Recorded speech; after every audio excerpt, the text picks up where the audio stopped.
نحمدہ و نصلی علی رسولہ الکریم اما بعد اعوذ باللہ من الشیطان الرجیم من حمزہ و نفخہ و نفثہ۔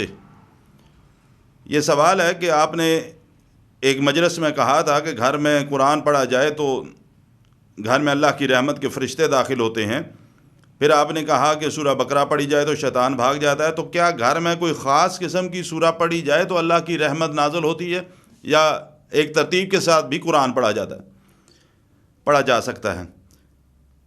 میرے بھائی، اس کا سیدھا سا جواب ہے، اللہ سبحانہ و تعالیٰ نے پورے قرآن کو ہی باعث رحمت اور باعث شفا رکھا ہے۔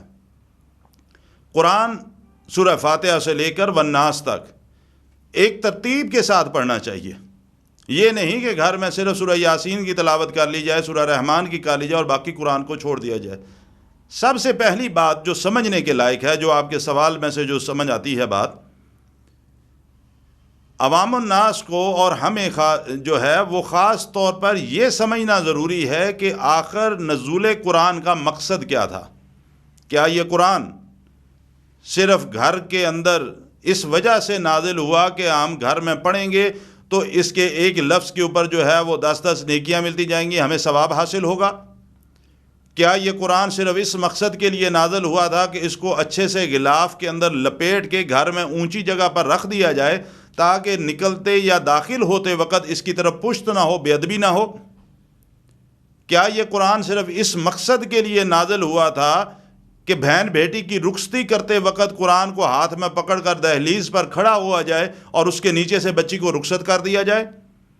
کیا یہ قرآن صرف اس مقصد کے لیے نازل ہوا تھا کہ میت کے سرہانے رکھ کر اس کو قبرستان تک پہنچایا جائے؟ کیا یہ قرآن صرف اس مقصد کے لیے نازل ہوا تھا جس طرح کچھ لوگ اس کو استعمال کر رہے ہیں کہ قرآن میں سے کچھ الفاظ کو لے کے تعویذات لکھ کر اور اپنی پیسے کما رہے ہیں؟ قرآن کے نزول کا مقصد کیا تھا، یہ سمجھنا سب سے بنیادی نقطہ ہے۔ اللہ سبحانہ و تعالیٰ نے جو قرآن حکیم نازل فرمایا، یہ در حقیقت ایک ضابطہ ہے، پورا ایک نظام ہے جو اللہ نے ہمیں دیا کہ اپنی زندگی کو اس سے کے مطابق ڈھالو۔ اس کو ہماری نصیحت کے لیے نازل فرمایا۔ جب ہم پڑھیں گے ثواب تو ملے گا، جب ہم پڑھیں گے گھر کے اندر تو شیاطین بھاگیں گے، اللہ کی رحمت کے فرشتے نازل ہوں گے۔ جب ہم اس کو پڑھیں گے تو ہمیں اس کا اجر ضرور ملے گا۔ لیکن اصل مقصد کیا ہے اس کو نزول کا؟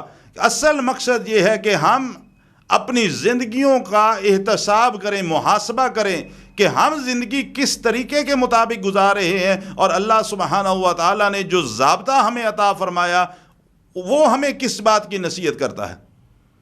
آپ قرآن ایک ترتیب کے ساتھ پڑھیں، روزانہ پڑھیں اور اس کو سمجھ کر پڑھیں۔ آپ کے پاس زیادہ وقت نہیں ہے، ایک رکوع روزانہ ترجمے کے ساتھ پڑھ لیں، آدھا رکوع پڑھ لیں، 2-4 آیتیں پڑھ لیں، لیکن اس کو روزانہ پڑھیں اور پڑھ کر یہ سمجھیں اللہ سبحانہ و تعالیٰ مجھے کون سے اعمال کرنے کا حکم دے رہا ہے اور کن چیزوں سے مجھے بچنے کا حکم دے رہا ہے۔ جب ہم قرآن کو سمجھ کر پڑھیں گے، انشاءاللہ رحمت تو نازل ہوگی ہمارے گھر کے اندر، ثواب تو ہمیں انشاءاللہ ملے گا، لیکن ساتھ ساتھ کیا ہوگا؟ ساتھ ساتھ یہ ہوگا کہ ہمیں اپنی زندگیوں کو بدلنے کا، قرآن کے مطابق بنانے کا موقع بھی ملے گا۔ تو لہٰذا قرآن کے نزول کے مقصد کو ذہن میں رکھ کر میرے بھائی اس کی تلاوت کریں، انشاءاللہ رحمت بھی ہوگی، شفا بھی ملے گی، برکت بھی ہوگی اور ثواب بھی ملے گا، لیکن ساتھ ساتھ ہماری زندگیوں کے اندر انشاءاللہ انقلاب بھی آئے گا، تبدیلی بھی آئے گی۔